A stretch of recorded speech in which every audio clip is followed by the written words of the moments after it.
out JobKeeper because the portal has gone live, and I know some people have started going in there, but unfortunately they are making some errors and are also confused about a few things, so I thought I would clear that up. While I'm waiting for that, just introduce myself because I completely forgot to do that the other day. Who am I? I'm Jane Tweedy. I'm the founder of FAQ Business Training, and basically I'm also a Business Connect provider with the New South Wales government funded service. And as part of that, I do see a lot of businesses. And I thought, well, I need to be able to get on top of things and just kind of become the quasi JobKeeper person just out there in the public. So I am Jane Tweedy. I'm the founder. Do work in the Business Connect program part-time as well. Additionally, I have worked in corporate in the past, so I've done a lot with government stuff, with financial markets, all these sort of things. So I know quite a lot about a few things because I have seen some people already messaging me. Cool. Okay, so I just want to talk about the JobKeeper portal that's now been opened. And I did try to check one thing out with the ATO this morning, and they still haven't returned my call from last week, so that's nice of them. And they have now, first of all, they had a answering thing that said that their office hours were 8 a.m. to 10 p.m. Monday to Friday and 10 to 4 Saturday, Sunday. But that was at 8:35, and then it wouldn't let me go any further. So I rang back, and then it wouldn't even go that far. It just said basically, come back later.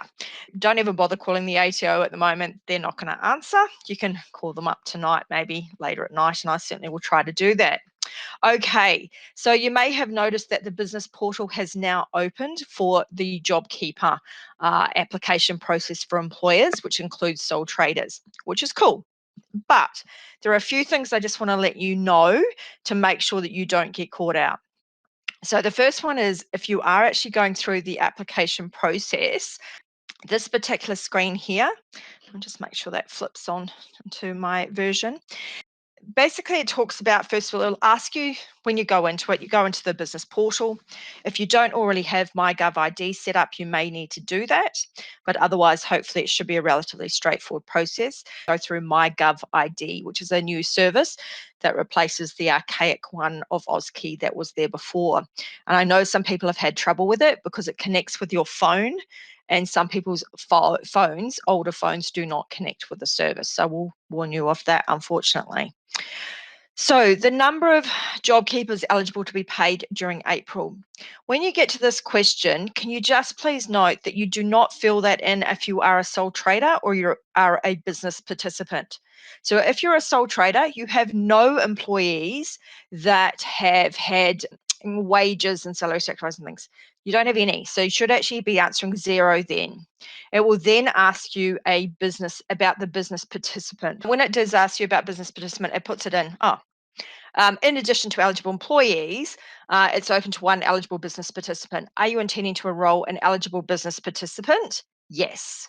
So obviously once you say yes, then it'll ask you some more questions, okay? So just make sure that you have filled in the right boxes. So employees will be 0, business participant will be yes, okay? So you're only doing it for the employees if you actually have additional paid employees in your business, okay? So that's just something to be wary of because a few people have been caught on that one already, unfortunately.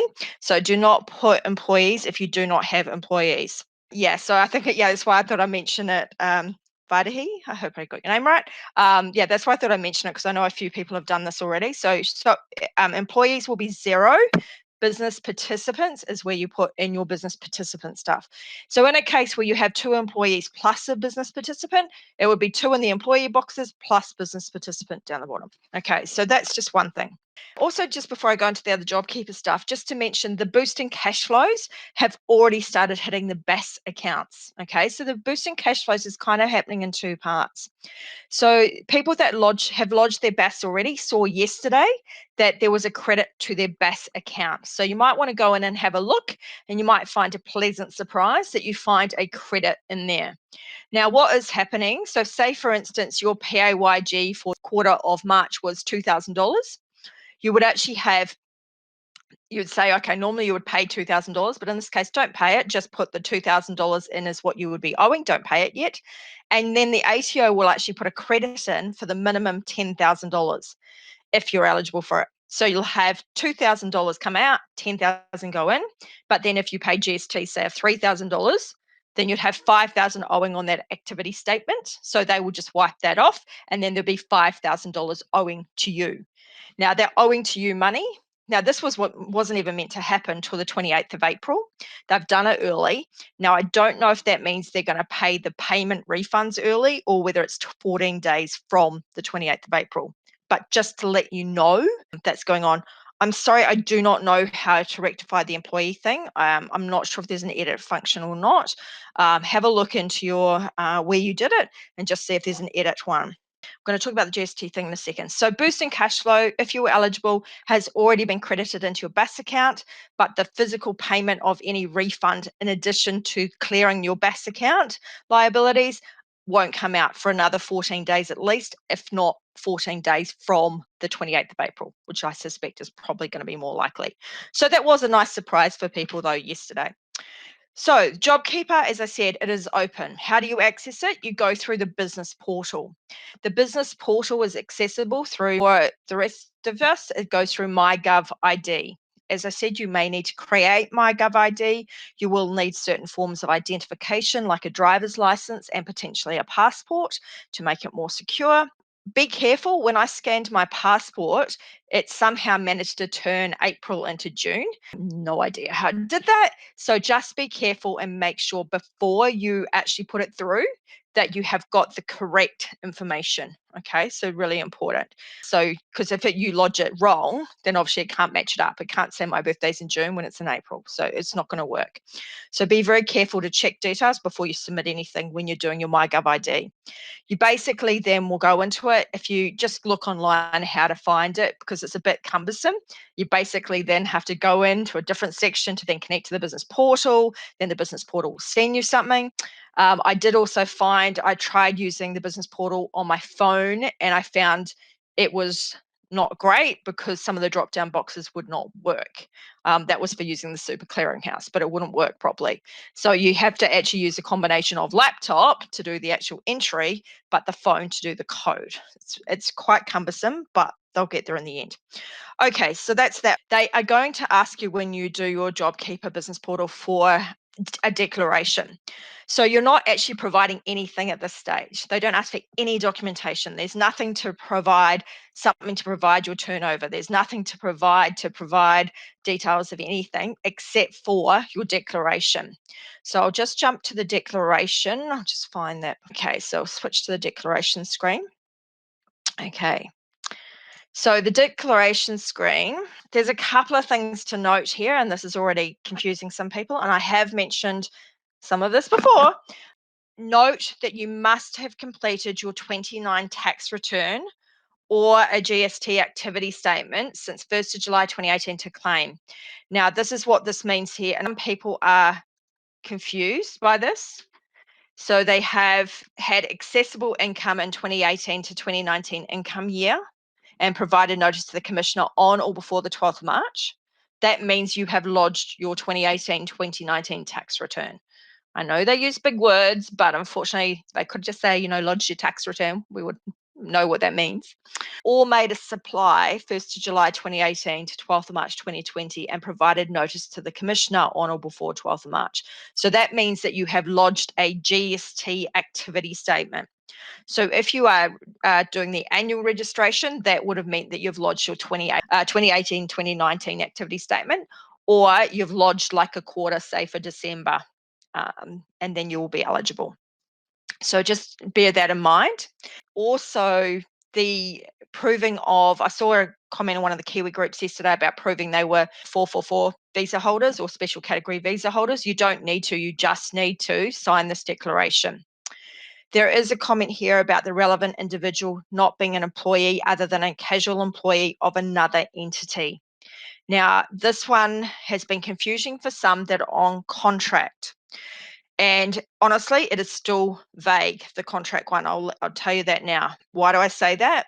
Because Fair Work does state that a fixed term contract is not seen as permanent, okay? So permanent is not a fixed term contract. That's fine. But I've seen people on fixed term contracts that are hired more like a casual. So there's no sick leave and annual leave and stuff. But most people hired on a fixed term contract are hired on a part-time or a full-time basis, and they do get annual leave and stuff. If you do get annual leave, you're not casual. So this is where it's a little bit confusing, because the relevant individual is not an employee other than a casual employee of another entity. So with a fixed contract, it is still a little gray, because you're definitely not permanent, but you're also not casual. So it's very confusing because they've used the words permanent and casual kind of interchangeably. So I am flagging that that one is a potential issue for those of you on contracts, because they do clearly say that people on a fixed term contract are eligible for JobKeeper if they meet the criteria. So if you were on a contract, a fixed term contract that was full-time or part-time, then I'm presuming we take it as at 1st of March, you're good to go. However, if they read it as a casual, then you would have to be long-term casual, and the contract would have had to be in over a year. As you can see, definitely a grey area still. So I'm hoping, like a lot of things, they will put out further information about this, because that particular topic is really frustrating and it is confusing the hell out of people. And it's partly because some of their contracts are incredibly weirdly worded. Just to be flagged, that is a potential issue for some of you. Now, the GST turnover, you do have to use GST turnover in doing your calculations. For those of you who have had a 100% reduction in your business or a 90% reduction in your business, honestly, that won't make really any difference to you, because the number's still going to be huge regardless. It's still going to be well over the 30% required. If, however, your numbers are very close, so you might have a 20% reduction or a 25% reduction based on just what you've got as turnover, do bear in mind the GST turnover calculation is a different calculation. There are different things included and excluded from that number. Now, I'm hoping that the ATO will actually put out something a bit clearer to people that don't do this already. Now, you can go through the GST Act and try and work it out, but good luck to you. If you are on Xero, Xero has already got a report that you can download that will actually do the calculation for you on a GST turnover basis. So that's a good one if you have that available to you. Obviously, though, rubbish in, rubbish out. So if you haven't got all the inputs required to enable that report to run properly, it still may not produce 100% the right answer. But like I said, if you've got a massive turnover number, like, you've reduced 90%, you should be sweet as. The registration opened from the JobKeeper portal yesterday. Apparently that was really done a bit early just to do it as a bit of a trial test run. So there's obviously a few hiccups, like I mentioned before, about not being clear about employees and stuff that they need to fix. There is also some other things in there, though, like the GST turnover thing, which I'm sure is still going to confuse people. They still don't seem to have put in any of the standardized versions of alternative testing. So they've just got in there, you select the month of March, for instance. Now, they have clarified that. Before, they were kind of in the wording saying, if you're a quarterly BAS, then you would do March quarter to March quarter. But now they're actually just saying on there, it's just dropped down, it's just month. So you just have to say March to March or April to April. So if you're straightforward, no problems, you've been around, your business has been steady or whatever, you're fine. However, that doesn't cater for those businesses that have the other problems. They're new businesses, they're growing businesses, all that stuff. So that stuff, unfortunately, is still not in there and still not clear, okay, how you're going to confirm that you can meet that turnover requirement. So just keep an eye on updates that either I provide, the ATO provide, just so that we can see what those updates are. Now, remember, if you don't meet the turnover test at the moment, that makes you ineligible for the month of April. You won't get anything now because you can't prove it yet. So what you're going to do is you're going to wait. And when you get to the fortnight where you can prove a calendar month that you are down that 30%, that's when you will apply. Okay, so you can't apply now if you think your business will be down in turnover in June. You have to wait till June or until you've got a very clear that you'll be down in June. So for instance, some businesses had a cracker March, some beauty people had a cracker March, but then they were forced into complete closure. Well, obviously, once you're forced into complete closure, your April is basically zero. You might sell a few products or something. So April 0, so that's fine. You can deal with that one. So you can claim that in advance of completing April because you do know it's down. For the rest of us, though, that are still open and operating, that's going to be much, much harder to prove. So you kind of need to wait till closer to the month end to be able to prove it. Now, bear in mind, the only reason why people are talking 30th of April that you have to have your JobKeeper in by is because if you want to claim JobKeeper for April, you have to have it done by the 30th of April. So that means you have to be an eligible employer and you would have to have paid your employees. Now, this is something I want to flag because this is something I've seen misspoken of by a few different people. So I just want to share this particular issue with you. This bit in yellow, this is a little bit concerning. So it says, once an employee decides to participate in the JobKeeper scheme and their eligible employees have agreed to be nominated by the employer must ensure that all of those eligible employees are covered by their participation in the scheme. This includes all eligible employees who are undertaking work for the employer or have been stood down. The employer cannot select which eligible employees will participate in the scheme. This one all-in rule is a key feature of the scheme. Now, what that means is if you decide to opt into JobKeeper, you can't pick and choose which employees you do this for. If they're eligible, you offer it to them and they take up your offer of nomination. That's it. They're in. And you have to pay them the $1,500. Now, there was some things I wanted to check about stand downs to see whether you can, if you bring someone back, if you pay someone that's on a stand down, can you not pay them from the 30th of March? Can you pay them later? So obviously, if you don't meet the turnover test, yes, you can pay them later. That can be from July or whatever when you start. But in a situation where you technically could be eligible for JobKeeper now, but you don't have the money to pay them in April and you think, I just want to delay it a month, that's where it's vague and I still don't have the answer to that. And that's what I wanted to check with the ATO. So bear this in mind. If you go into this, you must be able to pay all of your eligible employees, all of them. And you might have only been paying them $300 a fortnight before this because they were long-term casuals, and now they're going to have to get paid $1,500 and you're not earning any money. So I know a lot of people are suffering on this one. I do know people like Liberty Financial are offering products and things or lender panels. I know Fundamental, I think as well, was offering lender panels for this regard. So do reach out to those sort of people if you need help with finance. But unfortunately, it's a nasty situation at the moment. So that's the key thing. You've got to be eligible for everybody, okay? I mentioned before about having to have done your tax return. So the other thing about if you are nominated by your employer, so the wording, just to emphasize that, on a screen which I will share to you, which was on the eligible employees screen on the ATO site, it said, if you are nominated by your employer. It is optional for your employer to participate in the JobKeeper payment scheme. If they do not participate in the scheme, you cannot be nominated. Fair enough. But if your employer does choose to participate in the JobKeeper payment scheme, you are an eligible employee. They must nominate you, and you must tell your employer that you agree to be nominated as an eligible employee. Okay, there's a lot of musts in there. This is not grey. It is crystal clear. So I'll show you that link in case you were hoping that you could ditch a few employees along the way. No, I'm afraid you can't. You can't just do it for your good employees. Unfortunately, you have to do it for everybody. And this was in the legislation, the explanatory notes, which are up here, and also in this ATO one as well.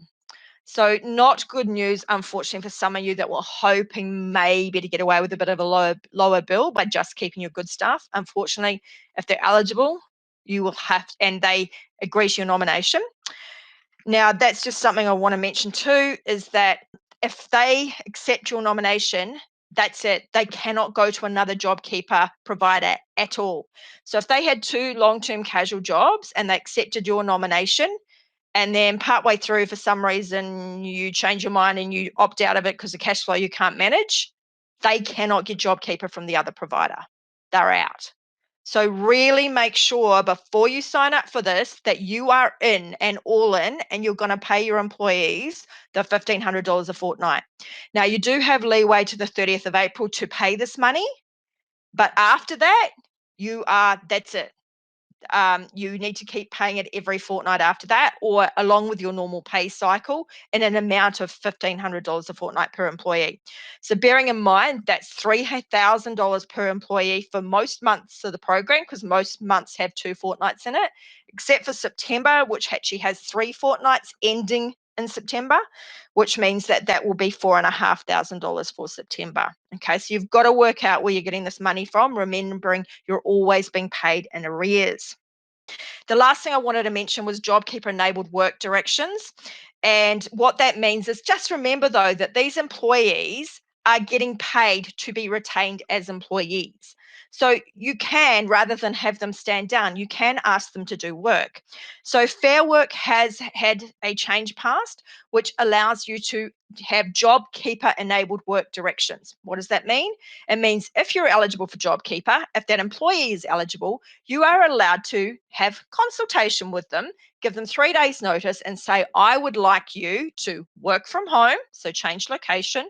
I would like you to do these activities, complete change of duties, and you could change the hours of work as well. So you could reduce them, increase them, whatever. But typically you'd be reducing them in this example. Or you might be stepping them back up from stood down completely to working something up to their normal hours. Remember, for any hours they work, you must pay them super. For the hours they don't work, if they're stood down or they're getting topped up, then you don't need to pay them super. You're just paying super on the bit that they're actually working. So that's really important to know. So do make sure that you're using this to actually contact, to get your employees to work for you. You're paying them, you might as well get work out of them.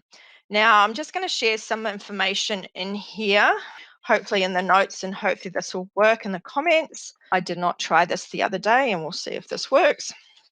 So I'm just going to share some notes to you. Going to have to come back to the comments and chat a bit later, I think. Sorry about that, but I will try and knock off a couple now, and hope. Also remember that you need to get the nomination notices, and I'm sharing the link for the nomination notices into the chat as well. So make sure that you get those, so that if they agree to be nominated by you, that's what you'll need to do. You don't need to send that to the ATO. Like I said, nothing is actually being sent to the ATO. Everything is just being recorded at your end at the moment, but obviously you need to have proof of things. You will need to make sure that you've got stuff available in case they audit you. Okay, so now I'm going to go and answer your questions quickly within like a minute. So unfortunately, I'm not sure about the rectification if you accidentally put employees in. So as I said, if you're watching this later, please just don't put them in. Try and do an edit. So try and go back into your portal and try and make the change. If you can't make the change, then I try and send them a note or something. I'm sure they will tell us how to fix it, because I'm sure heaps of people are going to get that wrong. The not registered for GST, you do not need to be registered for GST. They have said that's fine, but you do need to follow GST turnover principles in your calculation of turnover. So like I said, unfortunately, if you don't know that, you will need to go to an accountant or have a read of the GST Act, which I'm sure you do not want to do. Is there anything else in here? No, I think that's it. If you've got any more questions, just put #Q replay and I will answer them in the questions. Otherwise, I'm off to a client meeting and I will pop into the chat on the questions and comments later. So thanks for tuning in. I hope these sessions are being useful for you. If you are in New South Wales, you can contact me and get a meeting under the Business Connect program. It will cost you nothing. If you're outside of the area, then I can do something like a 15-minute consult for a low cost, if that helps you out to answer your specific questions. But otherwise, have a great day, guys. Good luck with navigating JobKeeper, and we'll catch you later. Bye, guys. Bye.